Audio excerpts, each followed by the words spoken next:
ถวายความเคารพท่านพระมหาเถรานุเถระทุกรูปขอความเจริญสุขในธรรมจงมีกับบรรดาศรัทธาญาติโยมท่านผู้ฟังทั้งหลายในรายการธรรมรับอรุณซึ่งเป็นรายการที่สนับสนุนด้านคุณธรรมจริยธรรมที่ท่านทั้งหลายที่เป็น FC ถือว่าเป็นธรรมะเป็นทีมระบบออนไลน์ในส่วนของโดยของคณะสงฆ์จังหวัดเชียงใหม่แล้วก็โครงการหมู่บ้านศีล5วัดประชารัฐสร้างสุขและมหาวิทยาลัยมหาจุฬาลงกรณราชวิทยาลัยวิทยาเขตเชียงใหม่รายการนี้ผู้ที่ได้ดำเนินการติดต่อท่านอาจารย์ธรรมรโคโสพลปริยัติด็อกเตอร์ได้จัดสรรพระที่มีคุณภาพมีศักยภาพในการที่จะคือธรรมะคือข้อคิดมีพระทั้งนักเผยแผ่นักปกครองนักสงเคราะห์ซึ่งได้อาตมาภาพเองก็ได้รับฟังอยู่เป็นตลอดทุกวันเพราะฉะนั้นเจ้าวันนี้เป็นในส่วนของอาตมาภาพพระครูสิริรัตนโสภิตซึ่งเป็นเลขาเจ้าหน้าที่จังหวัดลำปางในส่วนเบื้องต้นนี่ก็คงจะแจ้งข่าวสารในจังหวัดลำปางคือกับท่านทั้งหลายได้รับทราบคือในส่วนของจังหวัดลำปางนั้นได้ดำเนินการวันที่23 ธันวาคมที่ผ่านมาได้มอบไฟพระเลิกษ์แล้วก็น้ำพระพุทธมนต์แล้วมีการประชุมคณะสงฆ์รวมกับผู้ว่าราชการจังหวัดลำปางโดยผู้ว่าราชการจังหวัดลำปางนั้นได้ให้นโยบายขอความร่วมมือกับคณะสงฆ์ในเรื่องของไฟป่าเป็นเรื่องที่สำคัญท่านผู้ว่าราชการจังหวัดลำปางเปิ่นได้ ย้ายมาจากจังหวัดลำพูนเปิ่นได้ทำโครงการสารเสวียนเก็บใบไม้อันนี้ก็แจ้งคือกับบรรดาท่านผู้ฟังทั้งหลายเพื่อจะได้เอาไปใช้ในบ้านในจองในชุมชนของเราและอีกส่วนหนึ่งก็คือในวันนี้กิจกรรมต่างๆที่จะถึงเบื้องหน้าของคณะสงฆ์จังหวัดลำปางหรือว่าทั่วประเทศก็คือการสวดมนต์ค่ำปีสวดธรรมจักรปวัตนสูตรและเจริญพุทธมนต์เพราะนั้นก็ขอเชิญชวนบรรดาพุทธศาสนิกชนทั้งหลายในฐานะที่เขาเป็นชาวพุทธหรือศาสนาอื่นก็จะมาร่วมในการที่จะดำเนินการคือการทำสวดมนต์ค่ำปีนี่นะได้เป็นที่ประจักษ์แก่ประชาชนทั่วไปแก่ชาวโลกทั่วไปเพราะนั้นสิ่งที่สำคัญที่เขาได้มาสวดมนต์ค่ำปีก็เป็นการทวนรำลึกนึกถึงตั้งแต่1 มกราคม 2567ถึง31 ธันวาคม 2567ว่าตลอดระยะเวลา360 กว่าวันเนี่ยเขาได้ดำเนินการชีวิตแบบใดมีการเปลี่ยนแปลงชีวิตหรือเขาสามารถแก้ดำเนินการชีวิตได้อย่างไรก็จะมาแลกเปลี่ยนเรียนรู้ในส่วนของที่เป็นเกี่ยวกับการดำเนินชีวิตเพราะนั้นคุณค่าและเวลาเป็นหัวใจสำคัญอย่างยิ่งการและเวลามันผ่านเร็วนะประดึงแหม4 กว่าวัน5 กว่าวันก็จะขึ้นปี2569ละเพราะนั้นท่านผู้รู้ถึงบอกว่าคนเฮานั้นต้องรู้คุณค่าของเวลาหัวใจสำคัญเลยนะถ้าอู้กันง่ายๆก็คือวันหนึ่งมันมี24 ชั่วโมงหนึ่งนี่มี60 นาทีนาทีหนึ่งนี่มี60 วิเพราะฉะนั้นถ้าเทียบเวลากับชีวิตแล้วเนี่ยชีวิตของเฮานี่ก็มีแค่ 86,400 นาทีถ้าคิดเป็นเงินเป็นทองบรรดาท่านทั้งหลายลองชวนอาตมาชวนนึกคิดนะเพราะว่าเฮาต่อไปเนี่ย เอาดำเนินชีวิตแบบมีศรัทธาอย่างเดียวบ่ได้เราต้องมีปัญญาในการดำเนินชีวิตตัวเองเพราะว่าเรามีศรัทธาคือความเชื่อเราสามารถสร้างศรัทธาตัวเก่านี่พัฒนาเกิดเป็นปัญญาสร้างปัญญาตัวเก่านี่เพื่อเป็นบารมีนะก็คือทำให้เต็มอันไหนที่เขาโมโหเขาก็เฮียนโหตลอดระยะเวลาทบทวนชีวิต365วันที่ผ่านมาเนี่ยอันไหนที่มาเต็มเขาก็ตั้งที่ตั้งใจให้มันเต็มและปี69มันจะเป็นปาฏิหาริย์สำหรับชีวิตของท่านเพราะฉะนั้นเวลาและชีวิตเนี่ยเป็นหัวใจที่สำคัญเวลามันผ่านไปแล้วเราไม่สามารถจะเอากลับคืนมาได้ทรัพย์สินสมบัติต่างๆมันหายไปแล้วเราสามารถหามาทดแทนได้เปิ้นจะว่าถ้าคนเขาจะหู้เวลาของคนแต่ละคนนี่เปิ้นไปถามว่าถ้าเขาจะหู้เวลาของคุณค่าของเวลา1 ปีเนี่ยเปิ้นบอกว่าไปถามนักเรียนที่สอบตกซ้ำจั่นถ้าจะหู้เวลา1 เดือนเนี่ยไปถามคนที่คลอดก่อนกำหนดถ้าเขาจะหู้เวลา1 สัปดาห์ไปถามนักเขียนหนังสือพิมพ์ฉบับรายสัปดาห์ถ้าเขาจะหู้เวลา1 ชั่วโมงเนี่ยเพิ่นบอกไปถามคนที่กำลังรอคอยแห่งการนัดหมายถ้าคนเขาจะหู้เวลา1 นาทีไปถามคนที่พลาดจากขบวนรถไฟถ้าจะหู้เวลา1 วินาทีนี่แปลว่าไปถามคนที่วุดวิทย์หลอดจากอุบัติเหตุแต่ถ้าเราจะหู้เวลา1 เสี้ยวของวินาทีเนี่ยเราต้องไปถามนักวิ่งที่ได้เหรียญทองมันเขาชิงกันนะเพราะนั้นคนเขาเนี่ยทุกขณะจิตเนี่ยที่มีคุณค่าเนี่ยต้องให้คุณค่ากับเวลาเป็นหัวใจสำคัญเพราะเวลาแต่ละอย่างมันสามารถที่จะทำให้ชีวิตของคนเรานั้นปรับเปลี่ยนได้เปิ้นจึงบอกเลยว่าคนเราเนี่ยถ้าพัฒนาตัวเองเป็นคนใหม่นะต้องซ่อนอยู่ในลมหายใจทุกขณะนั่นหมายความว่าถ้าคนเราจะผ่านจะพัฒนาตัวเองเนี่ยเขาจะต้องทุกลมหายใจของเขาเนี่ยต้องคิดกระบวนการคิดอยู่ตลอดเวลาจงดูแลแต่ละวันให้ดีแล้วแต่ละปีจะดูแลตัวเขาเองนี่คือหัวใจสำคัญที่อาตมาภาพว่าปี2569นี่เขาจะดำเนินชีวิตแบบใดอย่างมีคุณค่าในส่วนของวกมาในส่วนของคณะสงฆ์จังหวัดลำปางเนี่ยก็ดำเนินการเป็นไปตามกระบวนการตามภาระหน้าที่ที่พระเดชพระคุณหลวงพ่อเจ้าคณะภาคท่านได้มอบหมายนโยบายของแต่ละคนดำเนินคือเกี่ยวกับด้านการปกครองด้านการเผยแผ่ด้านการศึกษาสงเคราะห์สาธารณูปการสาธารณสงเคราะห์เป็นต้นสิ่งเหล่านี้ก็ทำแข่งกับเวลาโดยเฉพาะคิดว่าในส่วนแนวคิดเนี่ยของพระเดชพระคุณหลวงพ่อเจ้าคณะภาคก็คือในเรื่องของจปท.เปิดใจหลวงท่านใจคำว่าจปท26ก็คือหาข้อมูลทุกอย่างของคณะสงฆ์ในภาค6เนี่ยว่าเป็นอย่างใดมีอย่างใดมีความเปลี่ยนแปลงอย่างใดพระสงฆ์องค์เน้นเป็นอย่างใดและในส่วนหนึ่งของภาค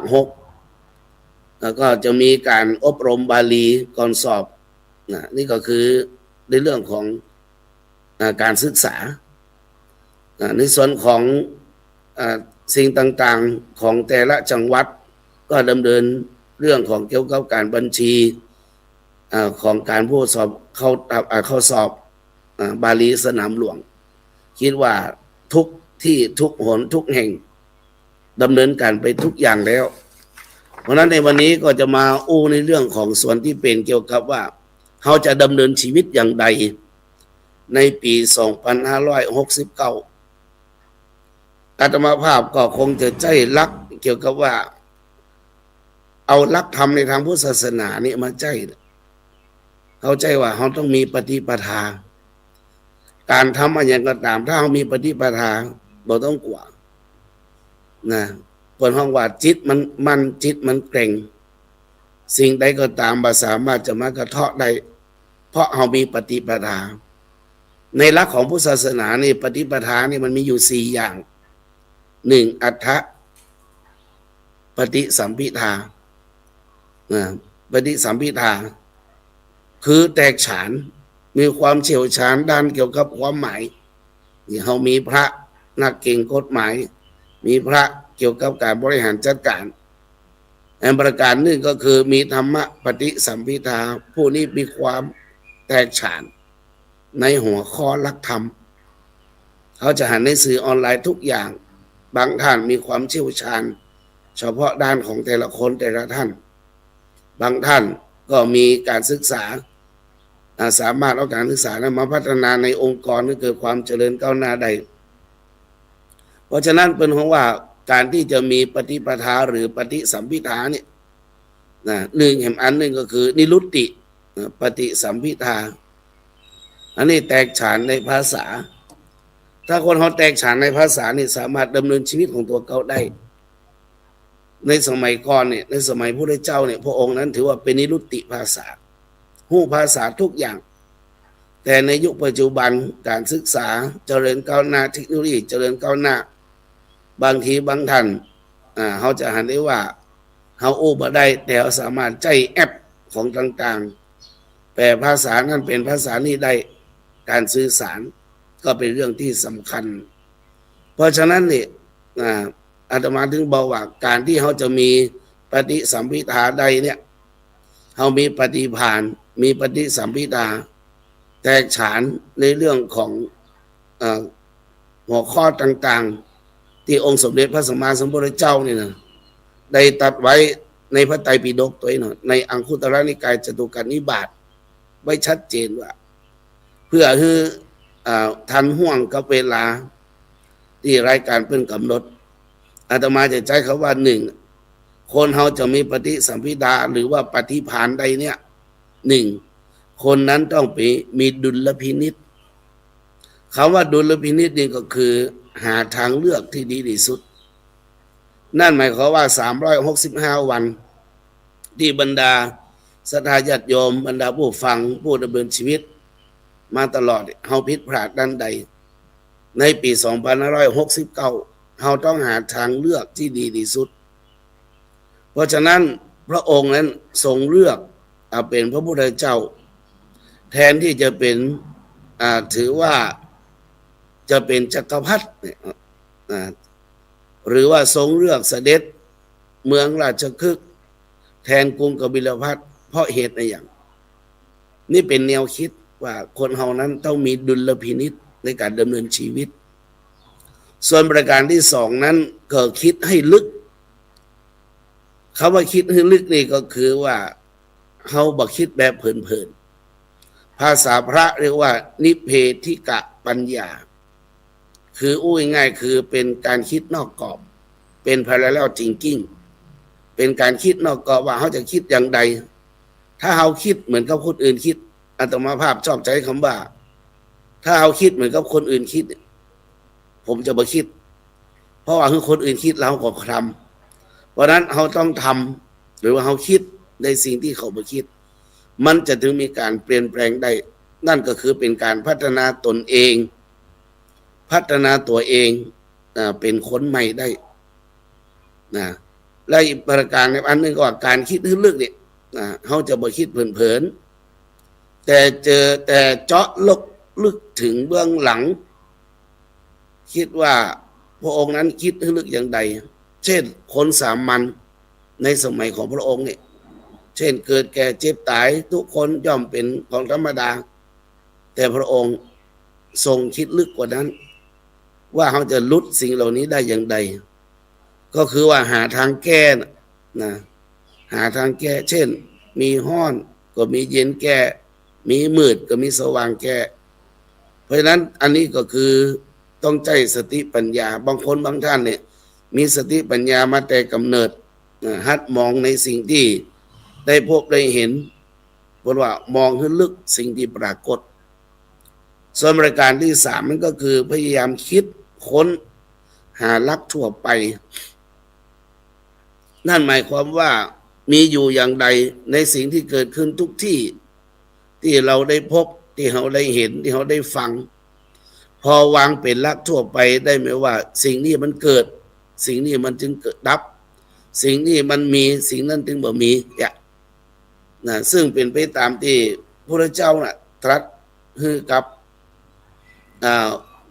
ในส่วนของพระอัสสชิที่อุปติสสะมานพเนี่ยได้ถาม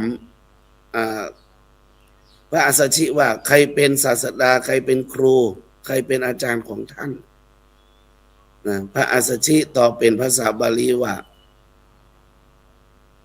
การที่จะดำเนินชีวิตอย่างใดก็ตามเนี่ยนะการดำเนินชีวิตเนี่ยจะดำเนินชีวิตให้ถูกต้องได้ต้องว่าสิ่งใดมันเกิดแต่เหตุเราต้องดับที่เหตุนั้นจนทำให้คนที่มีความนันทนาการบันเทิงร่าเริงได้ฉุกคิดขึ้นมาว่ามันดำเนินชีวิตแบบนี้มันหาสาระบ่ได้นะจึงทำให้อุปติสสะมานพเนี่ยจนสุดท้ายได้เป็นอัครสาวกในทางพระพุทธศาสนานี่หมายความว่าพยายามคิดหาหลักและดำเนินชีวิตให้ถูกต้องประการที่สี่นี่ต้องมีความสงสัยท่านผู้ฟังท่านผู้รู้ทั้งหลายนะบางสิ่งบางอย่างเขาจะเห็นได้ว่าความสงสัยเนี่ยเขาจะเลือกว่าถ้าไปสงสัยคนนั่นเป็นนักวิทยาศาสตร์เพราะนั่นถ้าเขาบอกอยากเป็นนักวิทยาศาสตร์เขามันต้องสงสัยมีใจเขาต้องมีความสงสัยเป็นบ่อเกิดอีกอย่างหนึ่งคือเกิดปฏิภาณคือฮัดเป็นคนที่สงสัยหรือสิ่งที่มันเกิดขึ้นกับไผ่ก็ตามเนี่ยเขาจะไม่เชื่อสนิทต้องมีความสงสัยต้องตั้งความสังเกตเอาไว้ฮัดตั้งข้อสงสัยไว้บ้างนะเป็นสิ่งที่คนอื่นๆเขาจะเชื่อกันหรือบ่เชื่อก็ตามอันนี้ก็บางสิ่งบางอย่างก็อยู่ในหลักของพระพุทธศาสนาส่วนประการที่ห้านั่นก็คือจำสุภาษิตไว้ฮือมากไว้ฮือนักสุภาษิตอาจจะเป็นเขาจะสังเกตได้ว่าเมื่อก่อนเป็นนักเรียนครูบาอาจารย์ก็จะทำให้ว่ามีอันอย่างประจำใจมีปรัชญาในการดำเนินชีวิตอย่างใดบางทีเขาก็เขียนไปในวัยนั้นเพราะฉะนั้นคำว่าคำสุภาษิตเป็นสิ่งที่การกรองจากผู้รู้แล้วนะหรือว่าเกิดจากประสบการณ์ของคนรุ่นก่อนทำให้เฮาท่านทั้งหลายนั้นได้ประหยัดกระบวนการคิดแล้วเฮามาคอนเนคคิดต่อเวลาไปในก็ตามรู้จักคิดรู้จักจำเป็นข้อมูลเป็นดาต้าเบสพื้นฐานนึงกับตัวเฮาและเฮาเกิดความคิดใหม่ๆขึ้นมาจากสุภาษิตเหล่านั้นถ้าคนสามัญธรรมดาที่เป็นสุภาษิตเตือนใจเฮาได้นักการดำเนินชีวิตของเฮาก็จะมีคุณค่าเพราะฉะนั้นในสิ่งเหล่านี้ก็คือหัวใจสำคัญว่าถ้าเฮาคิดดีในสิ่งที่ดีๆจะเกิดขึ้นกับตัวเฮาตลอดบางคนบางท่านนี่ทั้งชีวิตคิดในด้านลบตลอดมันเลยบ่มีความสุขเพราะนั้นสรุปง่ายๆว่าคนมีปฏิภาณหรือว่าปฏิปทาเนี่ยตอนหูจักดุลพินิจคิดให้ลึกจำลักทั่วไปแล้วก็สงสัยจำคำสุภาษิตเพราะฉะนั้นเขาอาจจะท่องไว้หรือว่าจำไว้ขึ้นใจจำขึ้นใจคนที่มีความหู้นักเนี่ยเพิ่นเขาว่าเป็นคนร่ำรวยโดยศาสตร์แต่ศาสตร์นั้นถ้าขาดศีลคือการใจศาสตร์คือเกิดประโยชน์ก็ไม่ได้รับจากผลจากการศาสตร์ที่ควรศาสตร์ที่เกิดขึ้นจากการศึกษาเราเรียนแต่ขาดศิลปะจะเกิดขึ้นได้ก็โดยการฝึกฝนคนที่มีศาสตร์มากอาจจะบ่มีศีลก็ได้หรือคนที่มีศีลมีศาสตร์น้อยอาจจะมีศิลปะมากก็ได้เพราะฉะนั้นกระบวนการคิดหรือว่าเขาหันว่าลักในทางพระพุทธศาสนาอาตมาถึงชื่นชมว่าเนี่ยธรรมะเป็นทีมเนี่ยทำให้พระสงฆ์เนี่ยมีกระบวนการคิดมีกระบวนการค้นคว้าลักทำในทางพุทธศาสนา เป็นธรรมะที่ออกมาจากหลักขององค์สมเด็จพระสัมมาสัมพุทธเจ้าจริงๆก่อนจะมาออกรายการแต่ละท่านก็ต้องคิดค้นว่าจะทำอย่างใดเอาหลักเนี่ยมาเปิดเผยบนห้องว่างเขาหงายของที่มันคว่ำแต่มันคว่ำอยู่เนี่ยเขาหงายขึ้นมาเพื่อให้ทุกคนได้รับรู้ได้รับทราบอย่างน้อยก็เป็นเครื่องเตือนสติเป็นข้อคิดสะกิดเตือนใจให้กับตัวเขาได้เพราะฉะนั้นพุทธปฏิภาณอาตมาภาพจึงว่าเป็นกลวิธีในการใจศาสตร์ดำเนินชีวิตในปี 2569 นะเพราะฉะนั้นเขาจะเห็นได้ว่าสิ่งเหล่านี้เป็นหัวใจสำคัญอย่างยิ่งหรือเห็นส่วนหนึ่งเพื่อนจึงบอกว่าคนเฮาเนี่ยถ้าใจศาสตร์ใจศีลในการดำเนินชีวิตบุคคลนั้นจะมีปฏิภาณนะปฏิภาณนี่มันเป็นความจริงหรือว่าเห็นอันว่าความจริงที่เที่ยงแท้แน่นอนนะความจริงที่เที่ยงแท้แน่นอนนี่คือหัวใจสำคัญเลยว่าการดำเนินชีวิตเป็นสิ่งที่สำคัญอย่างยิ่งเขาจะดำเนินชีวิตอย่างใดเพื่อมีคุณค่าเพื่อมีคุณภาพลองคิดพิจารณาตามหลักที่อาตมาภาพหรือว่าถ้าพระฟังกับผมนะได้ลองคิดพิจารณาดูว่าชีวิตในปีใหม่เนี่ยเขาจะดำเนินชีวิตอย่างใดเพราะนั้นในสิ่งเหล่านี้เป็นหัวใจสำคัญเลยว่าเขาจะดำเนินชีวิตเพื่อมีคุณค่ากับตัวเก่าหนึ่งเขาต้องพัฒนาตัวเองดูแลจงดูแลแต่ละวันให้ดีแล้วแต่ละปีจะดูแลตัวของมันเองเพราะฉะนั้นการเปลี่ยนชีวิตนะควรเปลี่ยนทีละนิดแต่ต้องเปลี่ยนทุกวัน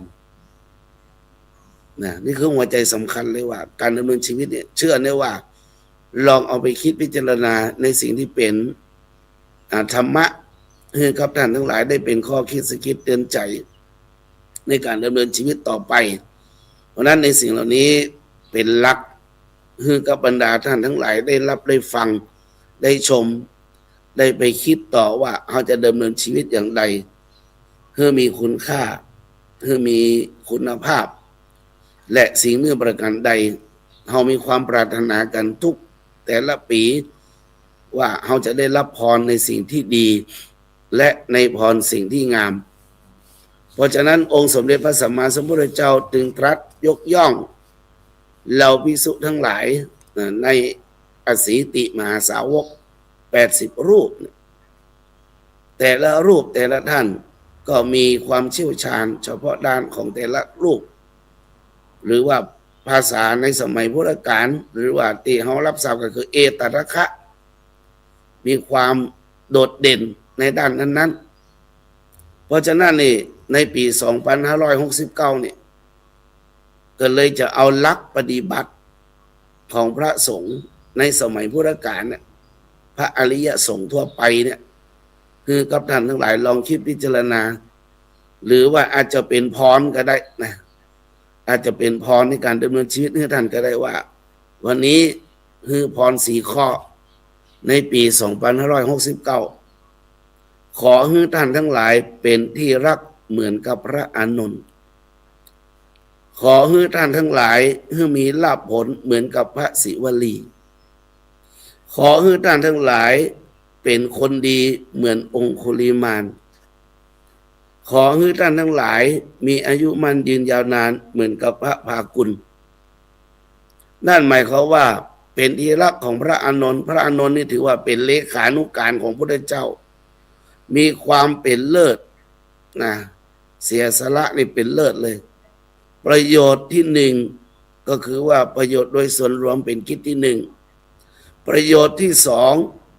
เป็นกิจที่สองคือท่านมีวิสัยทัศน์ท่านขอพรทั้ง8 ข้อนะท่านมีความจำเป็นเลิศเป็นคนขยันหมั่นเพียรอย่างเต็มที่มีเมตตาสูงมากมีเมตตาต่อสตรีที่สามารถในพรรษาที่5นะให้นางประชาบดีโคตมีขอบวชและรับกรุธรรมไปส่วนอยากมีลาภผลเหมือนกับองคุลิมานนั่นหมายความว่าเมื่อความโลภครอบงำเพราะฉะนั้นเขาจะบาหันธรรมเหมือนกับองคุลิมาน ชื่อจริงชื่ออหิงสกะแปลว่าเบียดเบียนภัยพระเจ้าไปชี้แนวทางแป๊บเดียวสามารถเป็นคนดีได้เลยส่วนประการที่3นั่นก็ประการที่2ก็คือว่าให้มีลาภผลเหมือนกับพระศิวลีพระศิวลีได้เป็นผู้รับมีคุณธรรมมีเจตนาบริสุทธิ์มีวัตถุบริสุทธิ์ส่วนประการสุดท้ายก็ขอให้มีอายุยืนยาวนานเหมือนกับพระภากุลตามประวัติจริงๆแล้วพระภากุลนี้มีอายุถึง160 ปีนะถามว่าอานิสงส์ถ้าในยุคปัจจุบันนี่คืออย่างตามที่ได้เรียนศึกษามาก็คือว่าอานิสงส์การที่จะมีอายุวันยืนยาวได้ก็คือสร้างห้องน้ำถวายนะเป็นคนเลิศทางไม่มีโรคาพยาธินะถึงคือมีคุณธรรมอายุวัฒนะเพราะฉะนั้นทำในสิ่งที่สบายในสิ่งที่อย่าไปยึดติดบริโภคอาหารที่ย่อยง่ายรู้จักประมาณในเวลาและประพฤติพรหมจรรย์เอาหลักการในการดำเนินชีวิตเพราะฉะนั้นพรทั้ง4ข้อนี้จะสนองท่านทั้งหลายในปี2569ขอให้ท่านทั้งหลายเป็นที่รักเหมือนกับพระอานนท์ขอให้มีลาภผลเหมือนกับพระศิวลีขอให้ท่านเป็นคนดีเหมือนกับพระองคุลิมานและขอให้ท่านทั้งหลายมีอายุมั่นยืนยาวนานเหมือนกับพระภากุลขอธรรมรับอรุณธรรมสวัสดีธรรมปิติจงมีแด่ท่านผู้ฟังทุกคนทุกท่านโดยเถิด